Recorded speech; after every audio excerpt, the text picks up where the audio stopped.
어른의 복음 세 번째 시간입니다. 내 주제에 갇히지 않는다라는 제목으로 하나님 말씀 증거하겠습니다. 어른의 복음이라는 시리즈 주제로 우리 디모데 전후서를 살피고 있습니다. 에베소에 신화와 족보에 몰두하게 만드는 거짓 교사들이 많이 있었다고 했습니다. 급했나 봅니다. 바울이 디모데에게 이렇게 해야 된다 그러면서 공적 예배 가운데 어떻게 해야 되는지 지침을 주고 있습니다. 디모데전서 2장부터는 처음으로 신자들이 공회 중에 모였을 때, 함께 모였을 때 어떻게 문제를 처리해 나가야 되는가, 어떤 자세를 가져야 되는가 보여주고 있는데, 그 첫째로 해야 될 것이 무엇이냐? 기도라는 것입니다. 그런데 개인적인 기도를 많이 할 수 있었죠. 근데 신자들이 함께 모였다면 우리의 인생이 넓어지기 위해서 첫째로 해야 되는 것이 무엇이냐? 기도가 넓어져야 한다는 것입니다. 내 주제, 또 내 가족을 위해서, 내가 사랑하는 사람 위해서 기도하는 것뿐만이 아니라 우리의 인생을 함께 모여서 신자들이 함께 모였을 때 어떻게 우리의 인생을 쓰임받게 하시는가, 기도의 주제를 넓혀 가신다는 거예요. 절대 내 주제에 매몰되면 안 된다. 그게 망하는 길이라는 거예요. 이 시대의 함정이 무엇이냐? 내 코가 석자 아닙니까? 내가 돈 벌어야 되고, 내가 연구해야 되고, 내가 사업해야 되다 보니까 가만히 보면 도덕적으로는 아무 죄가 없는 사람들이에요. 그런데 하나님 앞에서 영광스럽게 쓰임받지 못한다는 것입니다. 왜 그러냐? 다 개인주의 아니에요. 내가 열심히 살면 된다. 그게 그냥 이 시대의 당연한 문화가 되어버렸습니다. 그러다 보니까 나보다 더 큰 주제, 나보다 내 영역이 아닌 것에 대해서 기도의 주제가 던져지면 관심 없어. 내가 그럴 필요 없지. 이렇게 된다는 것입니다. 근데 오늘 성경의 가장 첫 번째 명령이 뭐냐? 넓은 기도해야 된다. 그것이 우리의 인생이 좁아지지 않는, 망하지 않는 길이 된다. 성경이 그것을 보여주고 있다는 것입니다. 이 기도를 통해서 어떻게 좁아져만 가는 내 삶, 좁아짐에서 멈추고 다시 넓은 바다를 향해서 나아갈 수 있을지 살피는 시간 갖도록 하겠습니다. 세 가지로 나눠서 살피겠습니다. 첫째로 살필 것은 주제의 주도권입니다. 기도하지 않으면 내 주제에 매몰되게 되어 있다. 오늘 디모데전서가 그것을 보여주고 있습니다. 1절, 2절 한번 보십시오. 그러므로 내가 첫째로 권하노니 모든 사람을 위하여 간구와 기도와 도구와 감사를 하되 임금들과 높은 지위에 있는 모든 사람을 위하여 하라. 이는 우리가 모든 경건과 단정함으로 고요하고 평안한 생활을 하려 함이라. 계속 한번 띄워주십시오. 그냥 읽어보면은 기도 넓게 하라는 거구나, 임금 위에서도 기도하라는 거구나, 이렇게 보이지만은 오늘 지금 바울이 어떤 마음을 가지고 디모데에게 이 편지를 썼는지 그 정황을 알고 읽으면 1, 2절이 그냥 확 다가오게 된다는 것입니다. 지금 디모데가 어떤 상황에 있다고 했습니까? 디모데는 젊은 사람이었습니다. 에베소에 신화와 끝없는 족보를 가르치는 자들이 나타났습니다. 젊으니까 이제 많은 사람들한테 무시도 당했겠지 않았습니까? 그러면 디모데 입장에서 어떻게 하겠어요? 우리도 마찬가지죠. 일이 많아지면 내 인생이 좁아집니다. 일이 많아지고 너무 많은 스트레스를 받으면 사람이 좁아지고 미워하는 사람이 생깁니다. 쟤는 왜 또 저 문제를 일으키고 그러는 거야? 이렇게 생각이 나겠죠. 디모데 지금 상황이 느껴지십니까? 너무 많은 문제 가운데 내가 지도자가 됐어요. 그러면 어떤 기도를 하게 되겠습니까? 하나님 제발 이 문제는 좀 어떻게 좀 해결해 주세요. 쟤는 좀 왜 저러는지 모르겠어요. 이렇게 기도를 할 거라는 거예요. 바울이 그걸 본 것입니다. 너의 인생에 여러 가지 문제가 있지 않니? 지금 네 코가 석자 아니니? 그럴 때 절대 속지 말아야 될 게 무엇이냐? 절대 내 주제에 기도가 좁아져서는 안 된다. 거기서부터 망해가는 것이다. 그것을 보여주고 있다는 것입니다. 디모데야, 지금 미운 사람 있지? 그래서 오늘 모든 사람을 위하여 기도하라. 그 말은 한 사람 한 사람 이름을 불러가면서 리스트를 두고 기도해라, 그런 뜻이 아니에요. 오늘 2절을 보면 임금과 모든 계층이 나오죠. 계층으로 나눠지지 않습니까? 그럼 1절에 그러니까 모든 사람을 위하여, 그 무슨 말이겠어요? 내가 싫은 사람, 다양한 인종도 있지 않았겠습니까? 다양한 이 직급의 사람들이 있지 않았겠습니까? 지금 이 시대 상황, 제가 금요기도회 때 이 본문 한번 했죠. 지금 이 로마 왕이 누구였다고요? 네로 황제였다고요. 네로 황제, 이게 엄청난 본문이었던 거예요. 그 사람들을 위해서도 하나님의 뜻이 그 사람들을 위해서 그 사람들을 통해서도 펼쳐질 수 있도록 기도하라. 내가 지금 내 코가 석자인데 지금 정부도 압박을 하잖아요. 그럼 내가 왜 그 사람들을 위해서 기도를 해야 됩니까? 왜 그 사람에 대해서 기도해야 됩니까? 그 이유를 못 찾겠는 거예요. 그때 바울이 지금 말하고 있는 거예요. 너의 인생 문제 많지? 나도 알아. 엄청 바쁘지? 나도 알아. 그때 인생이 잘못 가는 길이 뭐냐? 내 주제로 매몰되고 좁아지면 절대 안 된다. 이때부터 이럴수록 더 많은 것을 위해서 기도해야 내 주제에 내 삶이 매몰되지 않을 수 있다는 것입니다. 그러므로 오늘 참석한 우리 성도 여러분, 내가 염려와 불안 가운데 한 주간에 이게 나나 돈 잘 벌어야지, 나나 연구 잘해야지, 아니에요. 내 주제에 매몰되지 않는 길, 이거 오늘 정리하면 제목과 같다는 것입니다. 내 주제에 갇히지 않는다. 하나님께서 기도를 통해서 내 주제를 벗어나게 만들게 하신다는 거예요. 그래서 좁아지는 것 자체가 하나님 앞에 속는 거고 죄악이 될 수 있다는 것입니다. 내가 좁아졌음을 요즘 실제로 알 수 있는 게 여러분의 핸드폰이죠. 핸드폰에 유튜브라고 있지 않습니까? 내가 정말 좁아졌다. 유튜브 한번 내가 원하는 걸 이렇게 검색을 하잖아요. 검색을 하면 그것과 관련된 빅데이터들이 쭉 나오지 않습니까? 그럼 내가 이 세계가 전부인 줄 알아요. 아무리 내려도 나랑 관련된 것만 나오잖아요. 그러니까 너무 좋아. 난 편한데 이게 내 주제거든요. 그러니까 이 세계에 무엇이 담겨 있는지 더 큰 세계를 모른다는 것입니다. 저도 요새 이렇게 치면 제 빅데이터 이렇게 제가 오늘 설교 오기 전에도 이렇게 봤어요. 나는 요새 뭐냐, 뭐 좋은 아빠가 되는 법, 아빠랑 친한 사람이 아이가 어떻게 자라더래요. 뭐 요즘 감기가 왜 이렇게 오래 갈까? 사회야, 왜 요즘 감기가 오래 가는 이유, 뭐 이런 거밖에 없어요. 그러다가 뭐 갑자기 분당우리 교회 나오고, 뭐 한산업교회 나오고 이렇게 교회랑 애 얘기 뭐 이렇게 하다가 가끔 스타크래프트 뭐 이렇게 하나씩 지나가고 뭐 이런 게 나와요. 그럼 이거 왜 이렇게 나오는 겁니까? 여러분 그 빅데이터는 지금 이거 세계 아무것도 안 나오죠. 나한테는 나와요. 이게 내 전부예요. 왜 그렇습니까? 내가 검색했으니까.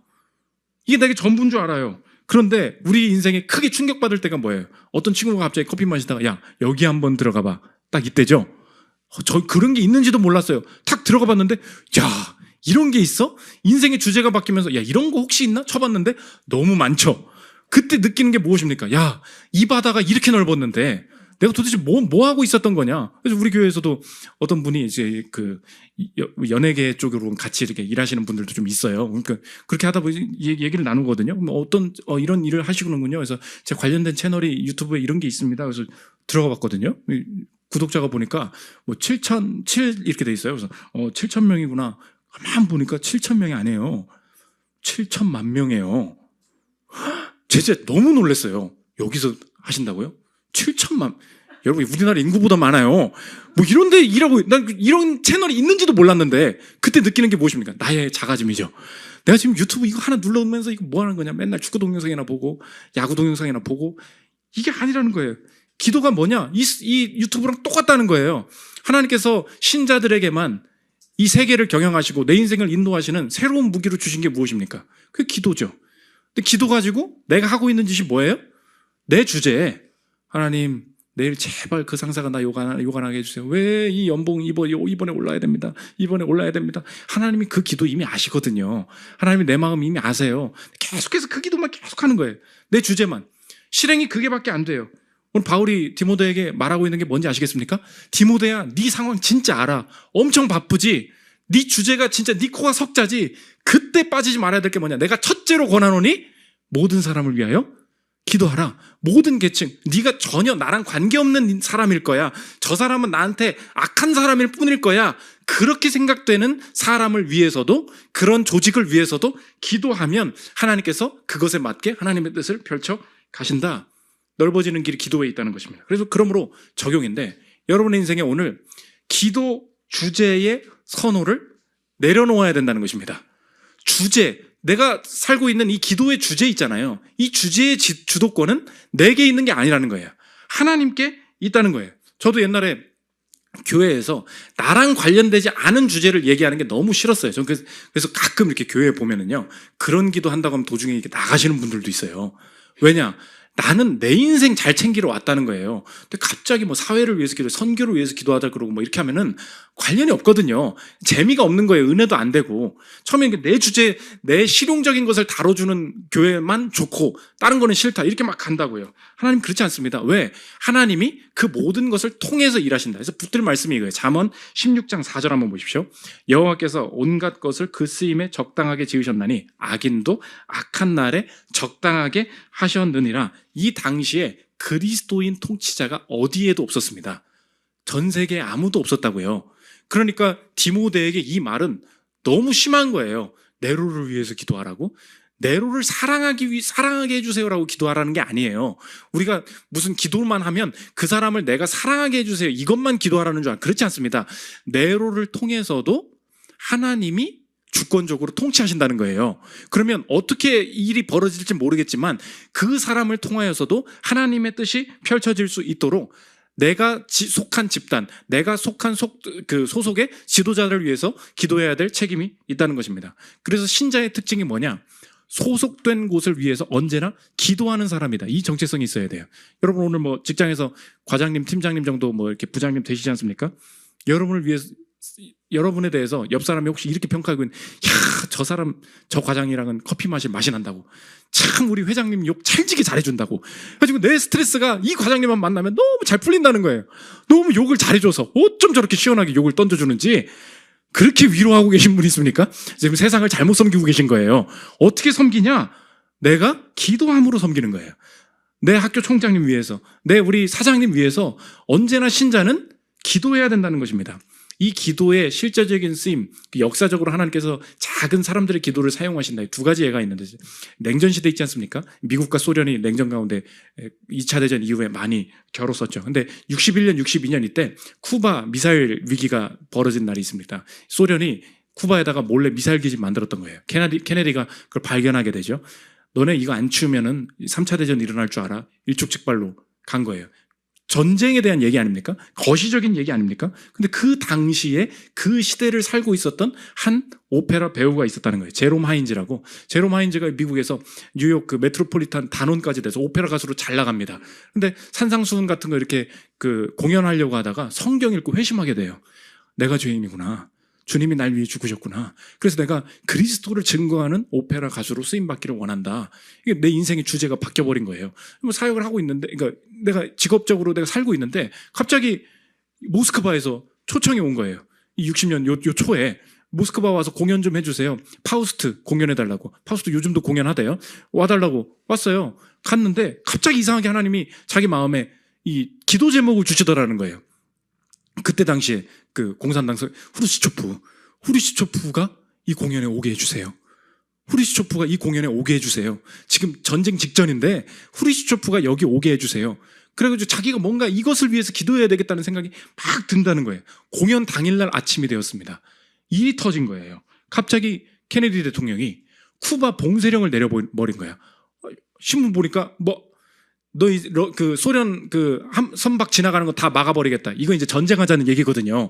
하필 공연 당일날 이게 생기니까, 그럼 여러분 입장에서 내가 소련 사람이에요. 그럼 근데 미국인이 하는 공연이 있어. 이제 나쁜 놈이죠. 가겠습니까? 안 가겠습니까? 안 가죠. 후르시초프는 가겠어요? 안 가겠어요? 내가 지금 이거 전쟁 직전인데 안 가겠죠. 근데 너무 기도가 나오더라. 하나님, 후르시초프가 와야 됩니다. 후르시초프가 와야 됩니다. 막 열심히 기도했어요. 왔어요. 그날 온 거예요. 오더니 더 나아가서 공산당 30명 애들이 와가지고 그 제롬 하인즈 만나고 싶다고 인사하자고 부른 거야. 거기서 벌어진, 하나님이 그 가운데서 일하셨다는 거예요. 들어보십시오. 공연이 끝난 후에 하인즈와 부인 루시아는 후르시초프와 30명의 가량의 공산당 지도자들의 초대를 받았다. 이 미국의 오페라 스타는 소련 수상에게 세련된 러시아어로 하나님의 가호가 있기를 이라고 말했다. 하인즈 부부는 그 힘든 시기에 러시아 수상을 만난 유일한 미국인으로서 귀국했다. 우리는 중요한 역사의 한 극점에서 일익을 담당했다고 하인즈는 말했다. 사실 당시 세계는 전쟁에 돌입할 태세였다. 미사일을 적재한 러시아 군함들이 쿠바를 향해 순항하자 케네디와 후르시초프는 설전을 벌였다. 하지만 그리스도인 오페라 가수를 만난 후 오래지 않아 후르시초프는 아슬아슬한 전쟁의 벼랑에서 물러서기로 결심했다. 오페라 때문에 뭐 전쟁이 안 났다. 그거 아니죠. 그런데 하나님께서 이 제롬 하인즈라는 한 성도의 큰 기도, 넓은 기도를 사용하셨다는 거예요. 그 당시에 후르시초프가 오게 해주십시오. 공연에 오게 해주십시오. 이게 뭐겠어요? 내 공연 잘 되라는 겁니까?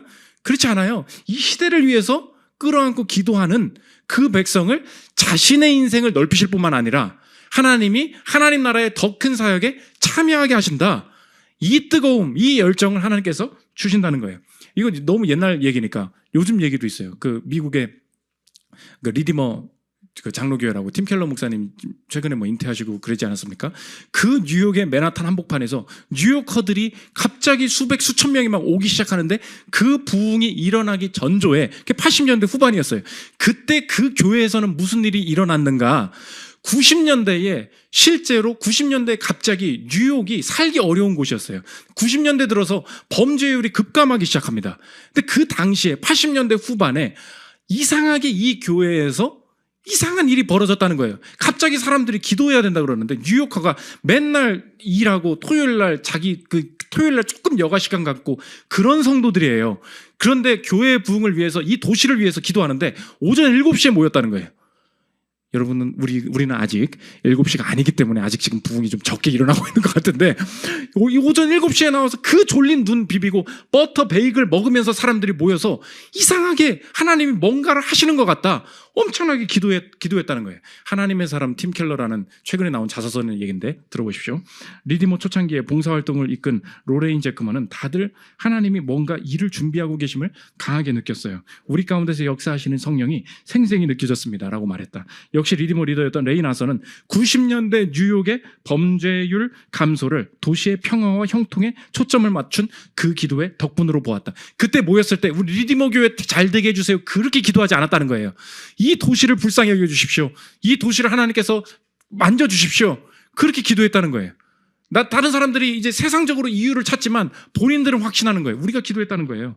그래서 기도에는 뭐가 있냐? 유지용 메인터넌스 프레이어가 있다는 거예요. 그냥 내 인생 오늘도 무사히 오늘 사고 안 나게 해주세요. 주님 그 사람이 나한테 욕하지 않게 해주세요. 이런 거 메인터넌스 프레이어 유지용 기도가 있고 전시용 기도 내가 최전방 기도 프론트라인 프레이어가 있다는 거예요. 그분의 이 책에 나온 얘기는 이어서 들어보십시오. 대다수 사람이 아는 기도에는 유지용일 뿐이다. 메인터넌스. 이때는 그리스도인들이 나누는 기도 제목이 아는 교인의 건강 문제 정도다. 그러나 프론트라인 프레이어 최전방 기도는 죄를 자백하고 겸손을 구하고 잃어버린 자를 위해 씨름하며 간절히 하나님을 대면하여 알고 그분의 영광을 보려 한다. 이거 지금 여러분 어느 교회 가면 다 추상적인 기도 제목이죠. 뭐 죄를 자백한다. 잃어버린 자를 위해 있으면 하나님을 알기를 원한다. 우리가 보통 기도할 때 뭐야? 진부하다. 그러죠? 근데 하나님께서 정말 여러분의 인생을 완전히 뒤집어 엎고 여러분의 인생을 넓히시기로 작정하실 때 처음으로 하시는 일이 뭐냐? 기도로 넓혀가신다는 거예요. 근데 기도가 지금까지는 하나님 내가 합격하게 해주세요. 제발 올해는 결혼입니다. 이런 기도가 비참해 보일 정도로 느끼게 하세요. 내가 지금 뭐 하고 있는 거냐? 내가 지금 뭐 하고 있는 거야? 하나님이 설마 그걸 모르실까? 하나님이 내가 돈이 없는 걸 모르실까? 하나님이 정말 내가 지금 이 취업 때문에 이 결혼 때문에 이 질병 때문에 고민하고 있는 걸 모르실까? 당연히 아시지. 근데 더 크게 느껴지는 게 뭐냐? 내가 죄인이구나. 내가 하나님 앞에 이 죄를 처리해야 되는구나. 내가 하나님 앞에 긍휼이 필요한 존재구나. 하나님 앞에서 내가 정말 쓰임받지 않으면 비참한 존재구나. 주님을 보기를 원합니다. 주님께 쓰임받기를 원합니다. 내 인생이 창조주 하나님과 떨어져서 지금 뭐하고 살고 있는 것입니까? 내가 어느새 내가 돈 벌고 내가 연구하고 내가 가르치는 이게 뭐하는 겁니까? 이게 막 너무 한심스러운 거예요. 그때 벌어지는 게 뭐예요? 기도예요. 기도로 하나님 내가 하나님의 크기만큼 쓰임받기를 원합니다. 넓어질 때 그때부터 하나님이 내 인생을 넓히실 뿐만 아니라 내 작은 기도를 통하여서 위대한 일을 행해 가신다. 그래서 오늘 여러분 생각나는 더 큰 기도 제목으로 기도할 필요가 있어요. 교회를 위해서 기도하고 계십니까? 이 교회가 하나님 리디머도 7시에 했다는데 우리도 좀 기도하기를 원합니다. 기도로 뭐 해야 돼? 선교를 위해서 기도하기를 원합니다. 뭐 기도가 여기저기서 막 기도팀들이 나와야 돼요. 하나님 이 회사를 위해서 기도하기를 원합니다. 하나님 우리 랩을 위해서 기도하기를 원합니다. 이 사업장을 위해서 기도하기를 원합니다. 이게 지금 마약이 이게 뭡니까 이게? 하나님 불쌍히 여겨주십시오. 기도할 때 주님께서 분명히 일하신다. 믿으십니까? 우리를 넓혀가신다. 이게 약속이라는 거예요. 두 번째로 살펴볼 것은 실행의 주도권입니다. 그러면 기도를 해요. 근데 기도대로 벌어지지가 않죠. 상황이 안 벌어지잖아요. 그것을 어떻게 해석해야 되냐? 오늘 성경이 중요한 걸 보여주고 있는데 하나님의 뜻에는 두 가지가 있다는 거예요. 우리 한번 했었는데 하나님의 뜻에는 도덕적인 뜻과 주권적인 뜻이 두 개가 같이 간다는 것입니다. 도덕적인 뜻이 뭐예요? 하나님이 원하시는 게 있어요. 살인하지 말라, 간음하지 말라, 도둑질하지 말라. 이게 하나님 뜻이에요. 그런데 우리가 이런 일이 없도록 기도를 열심히 해요. 근데 우리 현실에서 벌어지는 게 뭐예요? 살인하고 간음하고 도둑질하는 게 우리의 지금 사회에 다 나타나잖아요. 그럼 뭐예요? 하나님이 이걸 원하신다며? 그럼 하나님이 기도했는데 내 힘에 못 미치네. 하나님 뭐 그러신 겁니까? 우리 그게 헷갈리는 거예요. 열심히 기도했어. 안 바뀌어. 내 회장님이 좀 바뀌게 해달라고 기도했어요. 안 바뀌어. 그럼 뭐하러 기도하냐는 거예요. 하나님의 뜻에는 두 가지가 있다는 거예요. 오늘 본문이 뭐라 그러냐? 하나님은 모든 사람이 구원받기를 원하신다는 거예요. 4절 한번 보십시오. 하나님은 모든 사람이 구원을 받으며 진리를 아는 데에 이르기를 원하시느니라. 하나님 원함이래요. 하나님 뜻이래요. 모든 사람이 구원을 받는 걸 원하시는데 실제로 벌어지는 일은 뭐예요? 다 구원 안 받죠? 다 구원받는 건 아니잖아요. 그러면 하나님의 힘이 약한 겁니까? 여기서 헷갈린다는 거예요. 그래서 4절이 굉장히 논쟁적인 구절이었어요. 하나님의 뜻은 이건데 이게 실행이 안 된다는 거예요. 왜 그렇습니까? 하나님의 뜻을 오해해서 그래요. 하나님의 뜻은 뭐라고요? 두 가지가 있다고요. 도덕적인 뜻이 있는데 주권적으로 하나님이 실행하시는 뜻이 따로 있다고요. 명령적인 뜻이 있어요. 살아나지 말라, 간음하지 말라, 명령적인 뜻이 있는데 작정적인 뜻이 있어요. 하나님의 실행 계획 속에 죄와 원치 않는 일들이 벌어질 수 있다는 것입니다. 한번 설명드렸죠. 출애굽기 때. 출애굽기에 나오죠. 이집트의 그 바로 왕이 이스라엘 백성을 못 가게 막아둡니다. 근데 모세한테 하나님이 말씀하세요. 너 가가지고 내 백성 내놔. 하나님이 말하라고 시켜요. 출애굽기 8장 1절 보십시오. 여호와께서 모세에게 이르시되 너는 바로에게 가서 그에게 이르기를 여호와의 말씀에 내 백성을 보내라. 그들이 나를 섬길 것이니라. 이거 하나님 뜻이 아니에요. 모세 뜻 아니에요. 하나님이 시킨 거예요. 내 백성을 보내라고 가서 말을 하라고. 근데 하나님의 뜻이 또 있다는 거예요. 성경은 두 개를 동시에 말하고 있습니다. 출애굽기 4장 21절 보십시오. 여호와께서 모세에게 이르시되 내가 애굽으로 돌아가거든 내가 내 손에 준 이적을 바로 앞에서 다 행하라. 그러나 내가 하나님이에요. 내가 그의 마음을 완악하게 한즉 그가 백성을 보내주지 아니하리니. 뭐예요 하나님? 보내라고 말했는데 내가 맡고 있대. 이게 하나님의 두 가지 뜻이라는 거예요. 내 백성을 보내라. 근데 내가 그의 마음 완악하게 해서 막을 거야. 이게 같이 있다는 것입니다. 이게 하나님 뜻이래요. 그러면 우리가 기도할 때 벌어지는 일들에 대해서 어떻게 적용해야 되느냐, 그게 중요한 거예요. 적용은 이것입니다. 언제나 우리가 기도하면 하나님은 더 중요한 것으로 응답하신다는 거예요. 이게 확신이에요. 왜 안 벌어지지? 그렇지 않아요. 하나님의 영광을 위해서 잠시적으로 이 죄악이나 이 현상들이 하나님께서 주권적으로 이끌어 가시는 뜻이 분명히 있다. 그래서 아무리 기도해도 뭐 이게 회사가 변화될 기미가 안 보여. 아무리 기도해도 가정이 변화될 기미가 안 보여. 안 해야 되나 보지. 기도 안 해도 되나 보지. 그렇지 않다는 거예요. 우리가 기도하는 이 문제에 대해서 하나님께서 더 중요한 것, 더 나은 것, 더 선한 것으로 응답해 가고 계신다. 이걸 확신해야 된다는 것입니다. 그래서 아니 목사님 그러면 죄를 막 일으키시는 하나님 아닙니까? 많은 분들이 이 고민을 했어요. 아니에요. 하나님은 죄를 원치 않으십니다. 죄를 직접 실행하시는 분이 아니에요. 사건적으로만 일어날 수 있게 하시는 분이라는 것입니다. 스티븐 찬옥의 이야기입니다. 들어보십시오. 하나님은 죄를 통해 그분의 선하신 지혜가 드러나게 하고자 죄를 뜻하신다. 하나님은 죄 자체를 원하지 않으신다. 다만 죄를 사건적으로 뜻하실 수는 있다는 거예요. 이어서 에드워즈 말 들어보십시오. 따라서 하나님께서 어떤 것 자체는 미워하실지라도 더욱 포괄적인 관점에서 그것을 뜻하실 수 있다. 즉 하나님께서 죄 자체는 싫어하실지라도 죄를 허락하고자 계획하실 수 있는 것이다. 왜냐하면 포괄적인 측면에서 거룩함을 증진시키고자 언제든 죄를 포함하여 무엇이든 허용하실 수 있기 때문이다. 최근에 그 예가 있죠.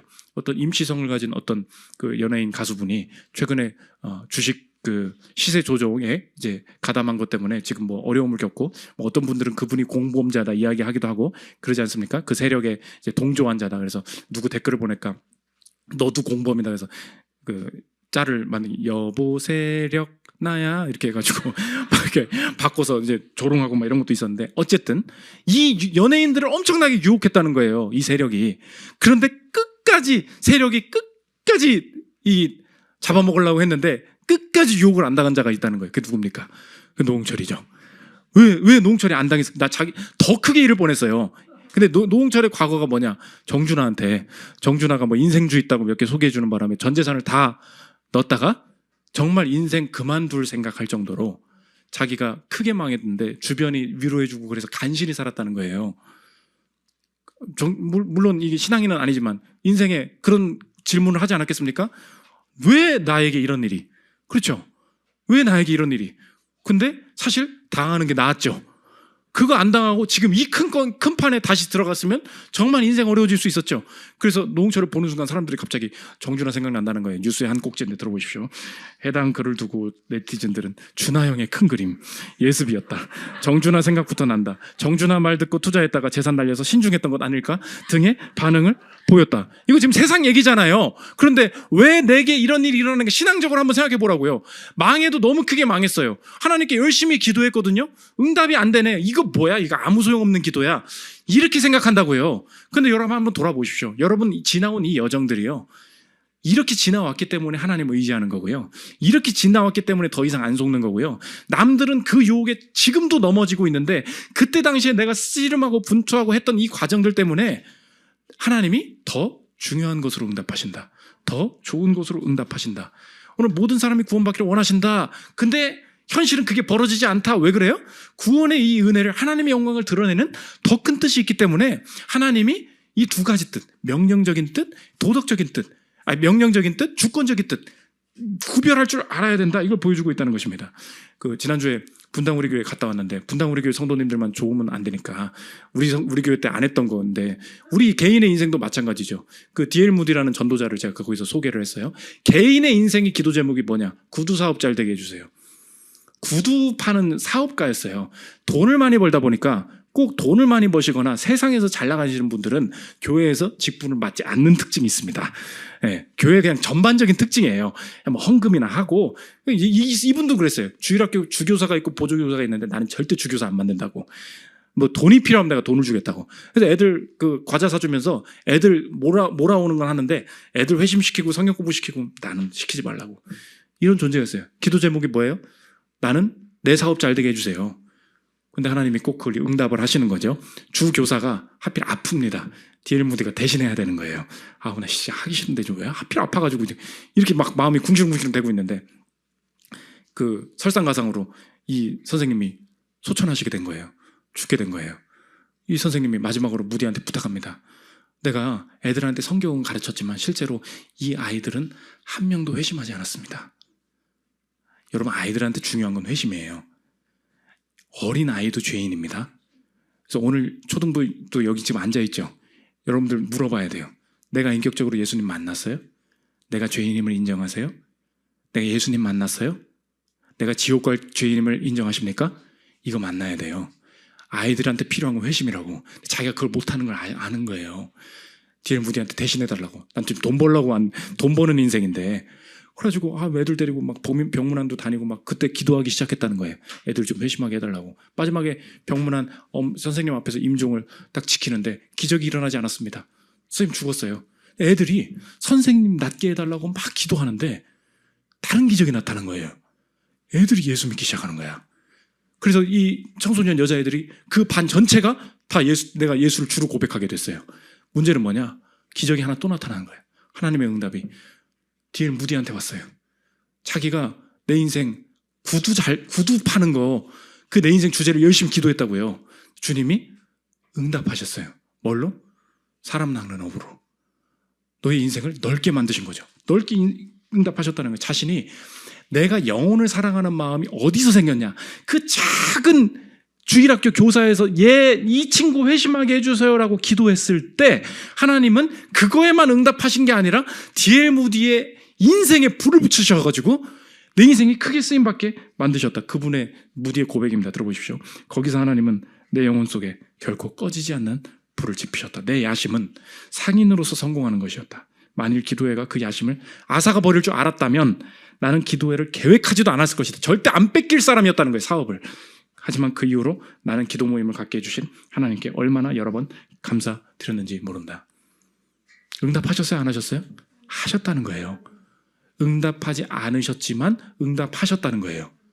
이거예요. 하나님의 뜻이 두 개라고요. 아니 뭐 아무것도 안 보이는 것 같아요. 아니에요. 더 중요한 것으로 응답하신다. 마지막 세 번째, 유일한 중보자입니다. 목사님, 제가 기도하면 내가 어떤 상황에 있어도 내 이 기도에 대해서 선하게 더 중요한 것으로 가장 아름답게 응답하실 것을 어떻게 내가 확신할 수 있습니까? 이게 오늘 본문의 마지막 질문이에요. 어떻게 확신할 수 있냐면, 봐봐, 너 이번 주에 기도 2시간 했잖아. 1시간 한 것보단 2시간이 효과가 세. 2시간 했으니까 분명히 기도 응답해 주실 거야. 이겁니까? 오늘 마지막 질문이 이거예요. 기도 응답의 근거가 어디냐는 거예요. 우리가 지금 불안한 게 그거죠. 여러분이 회사를 위해서 기도했으면 얼마나 기도했어요? 그죠? 가정을 위해서 기도했으면 얼마나 했습니까? 한 사람 교회를 위해서 기도했으면 얼마나 했어요?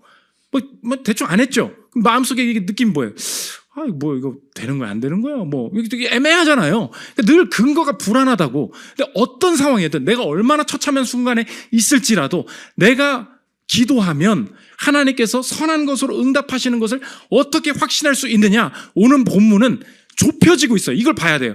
모든 사람을 위해서 기도하라 그랬죠. 그런데 기도 응답은 두 가지 하나님의 뜻이 동시에 펼쳐져. 그렇게 하나님의 뜻이 있지만 그게 아닌 것처럼 보일 수 있어. 이 두 가지를 같이 봐야 돼. 그러면서 좁아져요. 한 가지. 이 하나 때문에 너의 기도 응답을 확신할 수 있다. 그러면서 소개하는 게 미디에이터, 중보자예요. 중보자가 계시기 때문이라는 거예요. 오늘 본문을 이 흐름을 봐야 돼요. 모든 사람을 위해서 기도하라. 전체적. 내 삶의 전 영역이다. 근데 전 영역에 두 가지 뜻이 나타난다. 하나님의 뜻을 놓고 기도했는데 현상적으로는 그게 아닌 것 같이 보일 수 있어. 그런데 하나님의 선한 뜻으로 귀결될 거야. 왜냐하면 하고서 결론을 하나로 내린다고요. 모든 것에서 지금 하나로 좁혀지고 있는 거예요. 하나가 무엇 때문이냐? 중보자 예수님 때문이라는 거예요. 예수님이 누구신데? 그러면서 물어보는 게 뭐냐? 기도 말고 내 존재를 끄집어내는 거예요. 내 기도가 어떻게 응답될까? 이게 아니에요. 너가 누구냐? 지금 물어보고 있는 거예요. 너는 누구니? 나는 하나님 앞에서 죄인이고 나는 하나님 앞에서 기도 응답을 받을 자격이 없는 존재예요. 내 인생은 하나님 앞에서 호의를 얻을 수 없는 존재입니다. 존재 자체가 지옥의 백성이에요. 존재 자체가 은혜를 얻을 수 없는 죄악투성이인 존재입니다. 그런데 너의 존재는 무엇 때문에 하나님의 호의를 입을 자격이 주어졌는가? 무엇 때문이에요? 한 사람, 중보자, 미디에이터, 그 가운데 하나님과 죄인 사이에서 십자가로 향하셔서 이 죄의 문제를 해결하신 중보자 한 사람 때문에 존재가 바뀌었다는 거예요. 거기서부터 기도 응답의 확신이 나온다는 거예요. 여러분 지금 착각이 무엇입니까? 어떻게 하면 기도를 응답해 주실까요? 내가 지금 얼마나 더 해야 되는 거예요? 뭐 헌금을 안 해서 그런 겁니까? 지난주에 빠져서 그런 거예요? 이렇게 막 인간적으로 너무 불안한 거예요. 뭘 어떻게 하면 될지, 어디서부터 출발하면 될지. 출발이 틀렸다는 거예요. 지금 성경이 기도 응답에 대해서 너 지금 애매하니? 어떻게 기도 응답으로 내 삶을 넓혀나갈지를 고민하고 있니? 그거에 대한 답으로 주어지는 게 뭐냐? 존재를 물어봐요. 넌 누구니? 이렇게 물어보는 거예요. 넌 누군데요? 네가 죄인이라는 거예요. 응답을 고민하지 말고 존재를 고민해 보라는 거예요. 네 인생 자체가 어떤 음성도 하나님 앞에 상달될 수 없고 어떤 것도 하나님과 연결 지을 수 없는 완전히 단절된 죄인이었다는 것을 인정하겠니? 이걸 오히려 역으로 물어보는 거예요. 그런데 너의 인생 존재 전체가 어떻게 하나님과 다시 연결될 수 있니? 그 유일한 한 존재, 역할을 할 수 있는 한 존재는 미디에이터, 예수님밖에 없다는 거예요. 그 예수님 때문에 내 존재 전체가 하나님과 연결되었음을 믿느냐? 거기서부터 기도응답의 근거가 생기는 거예요. 아, 주님, 내가 지금 이 기도를 얼마나 더 해야 응답될까? 이 고민하고 있었는데 주님이 완전히 지금 날 다시 새롭게 하시는군요. 넌 누구냐?